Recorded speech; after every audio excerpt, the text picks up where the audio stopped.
Hey guys, di sini kita bakal bahas hal seru dan pastinya bermanfaat. Tetap stay sampai akhir, hanya di HMT Media.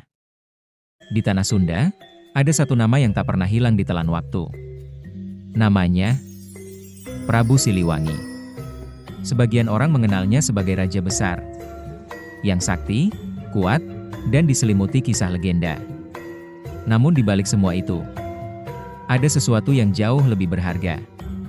Sebuah ajaran tentang bagaimana manusia seharusnya hidup. Ajaran yang tidak lekang oleh zaman, dan masih bisa kita rasakan maknanya hingga hari ini. Pertanyaannya sekarang, apakah kita benar-benar memahami ajaran itu? Sosok Prabu Siliwangi. Prabu Siliwangi dikenal sebagai raja dari Kerajaan Pajajaran, sebuah kerajaan besar yang pernah berjaya di Tanah Sunda. Ia bukan hanya dihormati karena kekuasaannya, tetapi karena kebijaksanaannya. Dalam banyak cerita, Siliwangi digambarkan sebagai pemimpin yang dekat dengan rakyat. Ia tidak hidup terpisah di balik kemewahan istana, melainkan memahami kehidupan rakyatnya secara langsung. Inilah yang membuatnya berbeda. Karena bagi Siliwangi, menjadi pemimpin bukan soal kekuasaan, tetapi soal tanggung jawab.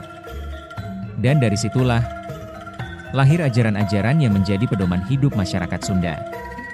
Hidup sederhana, tidak serakah. Ajaran pertama yang paling mendasar adalah tentang kesederhanaan. Siliwangi mengajarkan bahwa manusia tidak boleh hidup dalam keserakahan. Ambil secukupnya, gunakan seperlunya, dan sisakan untuk yang lain. Dalam kehidupan modern, pesan ini terasa semakin penting. Karena seringkali, manusia justru kehilangan arah ketika memiliki terlalu banyak keinginan. Siliwangi mengingatkan bahwa kekayaan sejati bukan pada apa yang kita miliki, tetapi pada bagaimana kita merasa cukup. Karena saat hati merasa cukup, disitulah ketenangan dimulai. Harmoni dengan alam. Bagi Siliwangi, alam bukan sekadar tempat tinggal. Alam adalah bagian dari kehidupan manusia.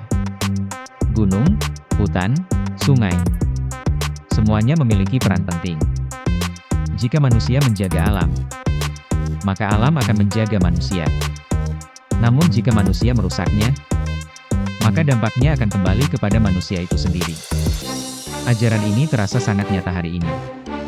Ketika hutan ditebang, ketika sungai tercemar, ketika alam tidak lagi dihormati, maka bencana pun datang. Siliwangi telah mengingatkan hal ini sejak dulu, bahwa hidup selaras dengan alam adalah kunci keberlangsungan hidup manusia. Mengendalikan diri. Kekuatan sejati, menurut Siliwangi, bukanlah kekuatan fisik, melainkan kekuatan untuk mengendalikan diri. Menahan amarah, mengendalikan ego, dan tidak dikuasai oleh hawa nafsu.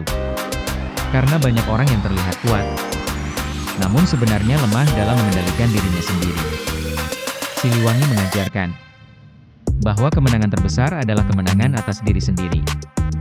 Saat kita mampu mengendalikan emosi, saat kita tidak mudah terpancing, disitulah kita menjadi pribadi yang lebih bijaksana. Kepemimpinan yang adil. Sebagai seorang raja, Siliwangi memberikan contoh kepemimpinan yang ideal. Ia tidak memerintah dengan rasa takut, tetapi dengan keadilan. Ia mendengarkan rakyatnya, memahami kebutuhan mereka, dan mengambil keputusan demi kebaikan bersama. Seorang pemimpin, menurut ajaran Siliwangi, harus mampu menjadi pelindung, bukan penindas. Dan ini tidak hanya berlaku bagi raja. Dalam kehidupan sehari-hari, kita semua adalah pemimpin. Setidaknya, pemimpin bagi diri kita sendiri. Ajaran Siliwangi juga menekankan hubungan manusia dengan Sang Pencipta, bahwa manusia tidak hidup sendirian, dan ada kekuatan yang lebih besar dari dirinya. Oleh karena itu, hidup harus dijalani dengan kesadaran, rasa syukur, dan kerendahan hati. Manusia boleh berusaha, namun tetap harus ingat bahwa hasil akhirnya bukan sepenuhnya milik kita. Nilai ini membuat hidup menjadi lebih tenang, karena kita tidak lagi memaksakan segalanya. Di zaman yang serba cepat ini, Banyak orang kehilangan arah, ambisi berlebihan, persaingan tanpa batas, dan tekanan hidup yang semakin besar. Namun justru disinilah ajaran Siliwangi menjadi sangat relevan. Kesederhanaan, kejujuran, keseimbangan hidup, dan pengendalian diri adalah hal-hal yang mulai dilupakan. Padahal justru itulah yang dibutuhkan. Bayangkan jika ajaran ini benar-benar diterapkan. Mungkin hidup tidak akan terasa seberat sekarang. Ajaran Siliwangi bukan hanya cerita masa lalu. Ia adalah cermin bagi siapa saja yang ingin menjalani hidup dengan lebih bijak. Pertanyaannya sekarang, apakah kita hanya akan mendengarnya sebagai cerita? Atau mulai menerapkannya dalam kehidupan? Karena pada akhirnya, bukan seberapa banyak yang kita tahu, tetapi seberapa banyak yang kita jalankan. Jika kamu merasa video ini bermanfaat, jangan lupa untuk like, share, dan subscribe. Dan tuliskan di kolom komentar, ajaran mana yang paling menyentuhmu hari ini.